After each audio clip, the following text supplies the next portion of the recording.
welcome to another brand new edition of T Watches a Scary Movie. My name is T, and of course we are talking scary movies. I appreciate you tuning in for this brand new review. Remember, new episodes go up every Wednesday night at 8:30 p.m. Mountain Standard Time, but I'm always putting out extra horror content throughout the week. Best way to stay on top of all of that is to get subscribed to my Linktree. And you can do that by going to linktr.ee/T Scary Movie.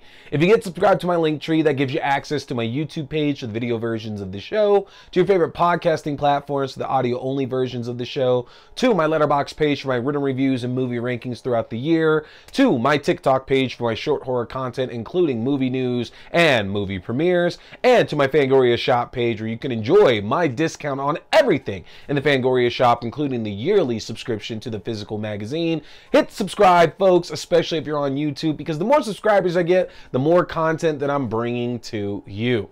So, speaking of content, what are we talking about here tonight? Well, folks, not too long ago, I said that we had hit May, and that in May, we do the After Dark Horrorfest. This is something I've done the last 2 years here on this show. This was a horror film festival back in the late 2000s, and I learned about it when I was working at Blockbuster, and I had managed to see a lot of the movies that were being released in years 1 and 2 of the festival. Now, again, I covered those the last couple of years, and while there were some movies that I hadn't had a chance to see before, largely in part, I had seen most of those. Continuing the tradition, it's May again, we're here in year 3, and I have seen none of these films. These are all brand new to me. I'm stoked to jump into them.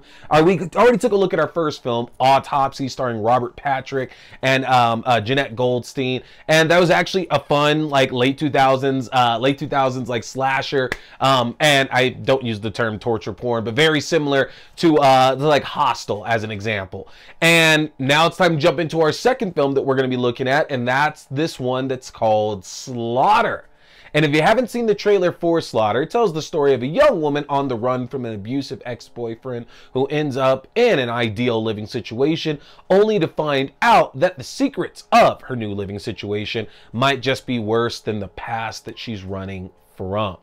Now, this is a film that I'm sure a lot of you have not really stumbled across. You know, years 1 and 2 of After Dark Horrorfest, I think there were a handful of those movies that actually got regular playtime on like HBO, Showtime, Cinemax. But out of the films here in year 3, only one of them have I seen really pop up on any of the movie channels, and that's The Butterfly Effect 3, which of course is going to be the most high-profile movie of all the films in this third year. So it wouldn't surprise me if you've never heard of this one, but also, out of what I've seen thus far, all of year 1, all of year 2, and Autopsy here in year 3, something about Slaughter just doesn't click the way that a lot of those other movies did as well, too. Again, the story here about this young woman on the run from this abusive ex, that's not anything out of the ordinary that we haven't seen in a horror film before. You know, that's a very common story because it very much makes us want to see everything circle back around towards the end of the film to where anybody in this abusive situation, they get a chance to kind of like fight these demons that they've been faced with and get some retribution against maybe the person who's been putting them in this abusive situation in the first place. So it's not something out of the ordinary that we haven't ever seen before. But I think the thing about it, though, is that you have to be careful about the way that you portray the characters in those kinds of stories, because at the end of the day, we want to be sympathetic to them, and we also want to like them, because if we don't like them, we lose any kind of relation that we could have to them. And it's hard for us to kind of put ourselves in their shoes or to feel sorry for them when something bad is happening. And that's one of the biggest problems here with Slaughter, is that our main character, Faith, is just not written to be that enjoyable of a person. We absolutely sympathize for the situation that she's in, running from this terrible abusive ex-boyfriend. Like, that alone, absolutely, we got her back for sure. But the flip of that, though, is that Faith puts herself in a lot of situations that's kind of making her her own cause of her misery. And that's a thing in horror. You know, people open doors and go down pathways and read from books that they're not supposed to do. But a lot of times I feel that you can chalk up some of that to like innocent curiosity, or even a case of, you know, it's not too egregious and like these terrible things happen for a slight mistake. And Faith just seems to constantly be in situations in this film to where she's putting her foot in her mouth, or she's literally going into places like more often than anybody else would, and of course that's going to lead to her getting in a lot of trouble. And the problem is, like I said, you want these characters to be likable, and I think a lot of what Faith was doing made her very much unlikable, unfortunately. And so even when we get around to the back half of the film and, you know, our twist is revealed and Faith is trying to survive the night, it doesn't really help her out, because we don't want anything horrible to happen to anybody, you know, if they're not a terrible person, but she's just not all that likable. And the flip of that is, and again, folks, our 10-year rule, we are past 10 years on this. The setup here is that Faith is staying at this woman Lola's like room at her dad's farm. And Lola is very much a bit of a wild child who we kind of get the idea that she has to be very reserved at home. You know, she lives on a farm. There's probably a lot of traditional family values. And so when Lola goes out every night with Faith, it's kind of her sowing those wild oats. And the idea is that anytime that Lola brings somebody back home, that Lola's family are killing these men. Just because, you know, they're violating Lola, basically.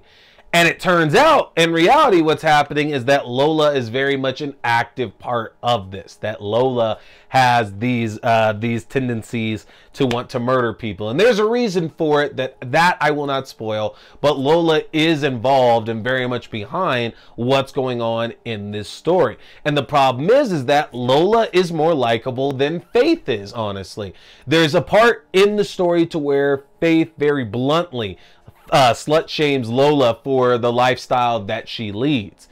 And in the scheme of things, considering what we do find out and like the motivations behind Lola doing what she does and the revelation of what she is doing to these men, it's one of those things where it comes off even like more icky than it originally was. And it makes Faith just that much more unlikable, unfortunately, because she's supposed to be our heroine. She's supposed to be our protagonist, but she's literally doing everything wrong at this point and making her not that likable of a person, unfortunately.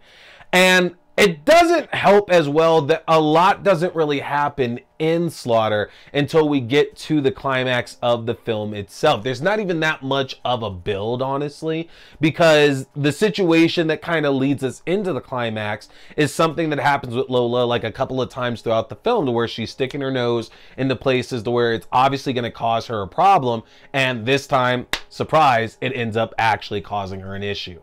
So one of the bigger problems here is that there's no build up to the climax that we get. And when the climax gets here, it's insane, y'all. It is absolutely ridiculous. I'm going to tell you right now, based on everything that had happened up into the film up to that point, it comes completely out of left field. And it stinks because it actually might be maybe the saving grace of the film if there was going to be one. It's not enough. It's absolutely not enough to save this movie, but the climax, as brutal as it is, and it is very, very brutal, y'all. Like, if we take what we saw in Autopsy and you take the entirety of Autopsy and had to condense it to about like 10 minutes, yeah, we get a bit of that here for sure with Slaughter.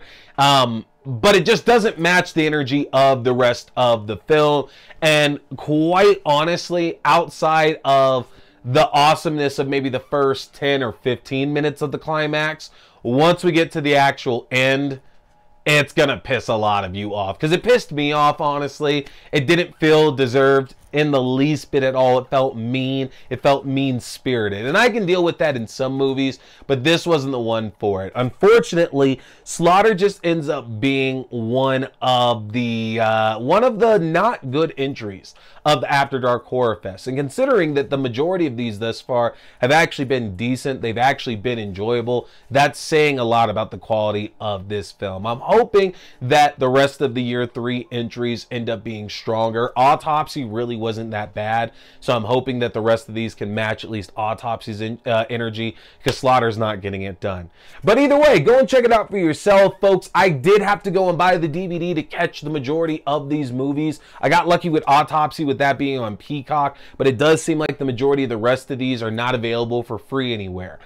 You can pick up the compilation disc for typically 10 to 20 bucks total on Amazon and eBay. It's the After Dark Horrorfest Year 3. I got mine for about 8 bucks last week, which is how I'm catching all of these, y'all. So I tell you to go check it out on streaming, but you can rent and purchase most of these films on Prime, on Vudu, or I guess Fandango at home. On a lot of these platforms, you have the ability to rent and purchase them. So check them out. And yeah, folks, that's going to do it for me tonight. My name is T. We've been talking scary movies. Stay scared. Boy here is a big fan of Fangoria. So, if you want to check out the world's best horror magazine that's out there, get a chance to get yourself your own subscription, which I just got my first one back in 2022, and I don't regret it for a second. But if you want your own Fangoria subscription, or you like the Fangoria merchandise, then head over to the Fangoria shop and use my link if you want to save yourself some money, folks. That's an easy one to remember. Just go to shop.fangoria.com/AXDEW. Again, that's shop.fangoria.com/AXDEW, or use my specific code AXDEW at checkout. You can save 20% off your entire order, and that implies 2 subscription and one-time orders as well. You don't want to miss out, folks, because with the magnitude of horror movies we've had released in the last few years, and with what we have on the horizon, Fangoria is going to be your #1 source for all that great, juicy, bloody information in the world of horror. So again, head to shop.fangoria.com.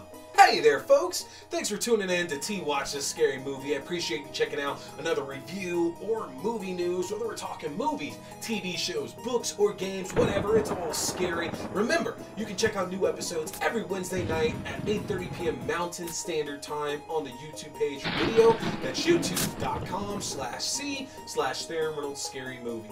Again, youtube.com/C/Theron Reynolds Scary Movie. And you can check out the audio version on all your favorite podcasting platforms. Just search T Watch the Scary Movie or Twaza.